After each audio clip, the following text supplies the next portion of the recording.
আসসালামু আলাইকুম রহমতুল্লাহ। এই যে দেখেন বিহারুল আনোয়ার আল জামিআতু লিদুরারি আখবারিল আইম্মাতিল আতহার তালিফ আল আলামুল আল্লামা আল হুজ্জা ফখরুল উম্মা আল মাওলা আল শাইখ মোহাম্মদ বাকির মজলিসি আল জুজ উল সালিসু আল খমসুন দারু ইহয়া ইত্তুরাস আল আরবি। মোল্লা বাকের মাজলিসির লেখা বিহারুল আনোয়ার 110 খণ্ডের ভিতরে আজকে 53 খণ্ড থেকে একটা ইবারত দেখাবো। এটা হচ্ছে 131 নাম্বার, ক্রমিক 131 নাম্বার। শিয়াদের যে 12তম ইমাম আল কাইম আল মাহদি আল মুনতাজার, অপেক্ষাকৃত, যার অপেক্ষা করা হচ্ছে সেই মাহদি, এবং যাকে আল কাইম বলা হয়, যিনি ইসলাম প্রতিষ্ঠা করবেন, মানে শিয়ারা যে কুফরি চিন্তাভাবনা করে ওটাকে উনি প্রতিষ্ঠা করবেন এবং তিনি ওই কুফরি চিন্তার উপরে তিনি প্রতিষ্ঠিত থাকবেন, প্রতিষ্ঠা করবেন। ঠিক আছে।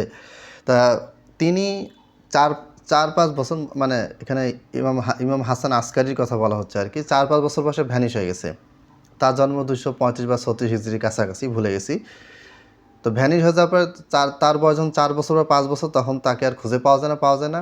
পরে শিয়ারা এটা গবেষণা করে বের করলো যে না, 12তম ইমাম উনি আসল কোরআনটা নিয়ে ইরানের একটা গুহায় লুকিয়ে গিয়েছেন। ওই আসল কোরআন নিয়ে তিনি আবার কিয়ামতের আগে আসবেন। আচ্ছা, তিনি এসে কি করবেন, অনেকগুলি কাজের বিবরণ দেওয়া আছে। বিহারুল আনোয়ার এই কথাটা আছে, আল ইখতিসাস নামে একটা কিতাব আছে, সেখানেও আছে, অনেক কিতাবে এটা আছে। তিনি বলেছেন, মানে এই 12তম ইমাম বলেছেন, ও আহুজ্জু বিন্নাসি হুজ্জাত আল ইসলাম, আর আমি মানুষদেরকে সাথে নিয়ে ইসলামের হজ করব।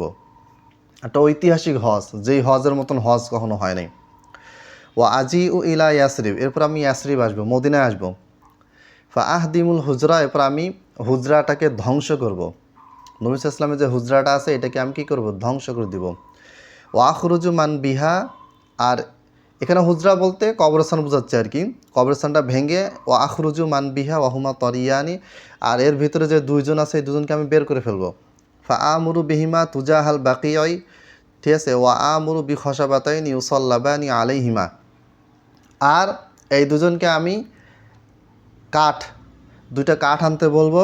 ইউসাল্লাবানি আলাইহিমা, এই দুজনকে ওই কাঠে কী করা হবে, শুলিতে চড়ানো হবে। মানে ক্রস চিহ্ন যেভাবে থাকে, যেভাবে শুলিতে ঝুলানো হয়, এটা তো এখন আপনার মুভিতে যারা দেখছেন তারা বুঝতে পারবেন। শুলিতে ঝুলানোর পর ইউসাল্লাবানি আলাইহিমা, দুজনকে শুলিতে কী করা হবে, ফাঁসি দেওয়া হবে।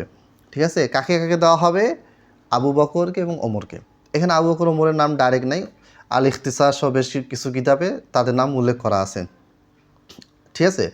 তাহলে আবু বকর ওমর এই দুজন ব্যক্তি এতই খারাপ, এতই জঘন্য শিয়াদের কাছে, যে তারা এটা বিশ্বাস করে তাদের 12তম ইমাম আসবে, এসে এই দুজন ব্যক্তিকে কাষ্ঠখণ্ডে তাদেরকে ঝুলানো হবে, ঝুলানোর পরে তাদেরকে ফাঁসি দেওয়া হবে, শুলিতে চড়ানো হবে, শুলিতে চড়ানোর পর তাদেরকে ফাঁসি দেওয়া হবে, বা যেভাবে হোক তাদেরকে হত্যা করা হবে। আরেকটা জায়গায় বলা আছে যে তাদেরকে লাশ থেকে তুলে তাদেরকে পুড়িয়ে ফেলা হবে। আল-উসুলে কাফিতে কথা লেখা আছে। এখন আপনি বলেন, ইরানিরা যদি ক্ষমতা পায়, সৌদি আরব যদি তারা দখল করে, তাহলে তারা কোন কাজটা করবে আগে? আপনারা ভেবেচিন্তে উত্তর দিবেন।